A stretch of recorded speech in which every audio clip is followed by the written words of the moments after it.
Welcome back to Naganjali చిట్టి vlogs. ఈరోజు మన ఛానల్లో బెండకాయ పులుసు చేశాను। ఎలా చేశానో చూడండి। హలో అండి, బెండకాయ పులుసు చేస్తున్నా।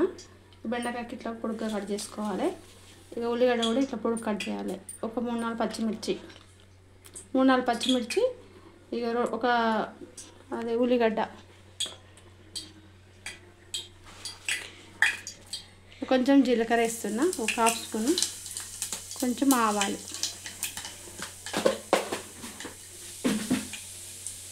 ఇది కొంచెం చిట్పట అన్న తర్వాత ఇలా ఉల్లిగడ్డ పచ్చిమిర్చి వేసుకున్నా। ఇప్పుడు వేస్తున్నా,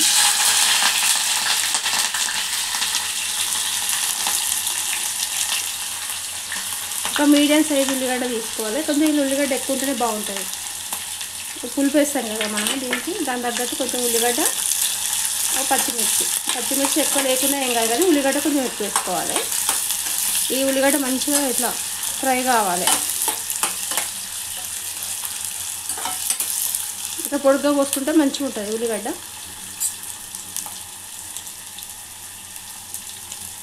స్పూన్ అల్లం, ఒక అర స్పూను పసుపు వేసుకోవాలి।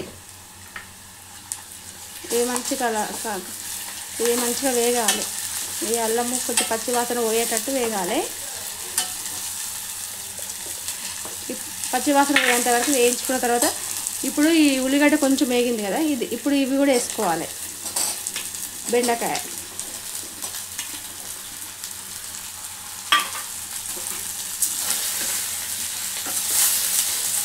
ఈ బెండకాయ కొంచెము మగ్గాలి, మంచిగా నూనెలో మగ్గితే ఈ జిగురు అనేది పోతుంది మనకి। ఇప్పుడు ఈ ఉల్లిగడ్డ ఉన్ను ఈ బెండకాయ కొంచెం మంచిగా ఫ్రై కావాలి।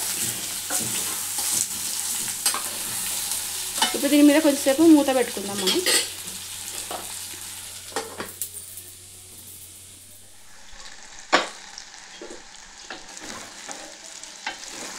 ఇట్లా మంచిగా ఫ్రై కావాలి। ఈ ఫ్రై అయిన తర్వాత ఇలా కొంచెం కారం, ఇప్పుడు పులుపు వేసుకుంటాం కాబట్టి కొంచెం కారం ఎక్కువనే పడుతుంది కదా, నేను ఒక స్పూన్ వేస్తున్నా కారం।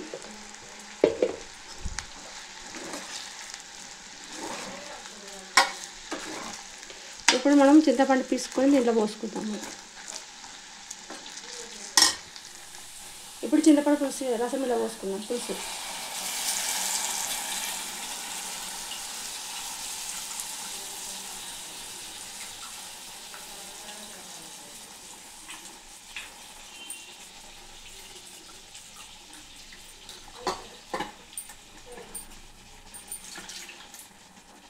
ఇప్పుడు దీంట్లో తగినన్ని వాటర్ పోసుకొని, ఇప్పుడు మనకు ఎంత లూజ్ కావాలో ఎట్లా ఉండాలో చూసుకొని మనం వాటర్ పోసుకోవాలి।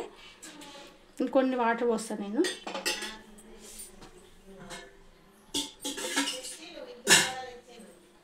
కొన్ని వాటర్ పోసిన। ఇప్పుడు ఈ ముక్క కొంచెం మెత్తగా కావాలి కదా, అందుకని కొంచెం వాటర్ పోసిన। ఇప్పుడు దీంట్లో కొంచెం సాల్ట్ వేసుకోవాలి, ఒక స్పూన్ సాల్ట్ వేసిన। ఇప్పుడు మేము ఎక్కువ తెలంగాణలో చేసేది మీకు ఎన్నోసార్లు చెప్పిన వీడియోలలో,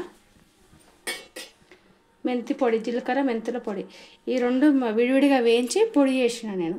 ఇది ఒక స్పూన్ అట్లా వేసుకుంటే బాగుంటుంది టేస్ట్। ఇప్పుడు దీంట్లో కొంచెం కరివేపాకు, ఇది మొత్తం మంచిగా ఈ పులుసు మొత్తం మరగాలి। ఇది కొంచెం ముక్క మెత్తగా కావాలి। ఇప్పుడు మూత పెట్టుకుందాం।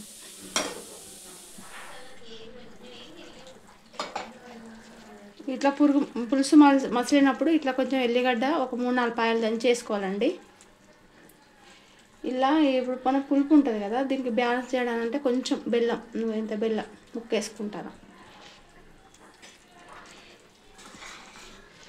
ఇంకా ఇది పులుసు కొంచెం దగ్గరికి అయిందంటే ఇక అయిపోయినట్టే। దీంట్లో కొంచెం కొత్తిమీర వేసుకుందాం। ఇప్పుడు ఇంత కొత్తిమీర వేస్తున్నా, ఇంకొక 2 మినిట్స్ పెట్టుకుంటే ఇక అయిపోయినట్టే। ఒక 2 మినిట్స్ లిడ్ పెట్టుకుందాం। ఇప్పుడు అయిపోయిందండి, ఇది ముక్క కూడా మంచిగా మెత్తగా అయింది, తీసేసుకున్నా। దీంట్లో కొంచెం ధనియాల పొడి వేస్తున్నా, ఇక ఫైనల్గా కొంచెం కొత్తిమీర,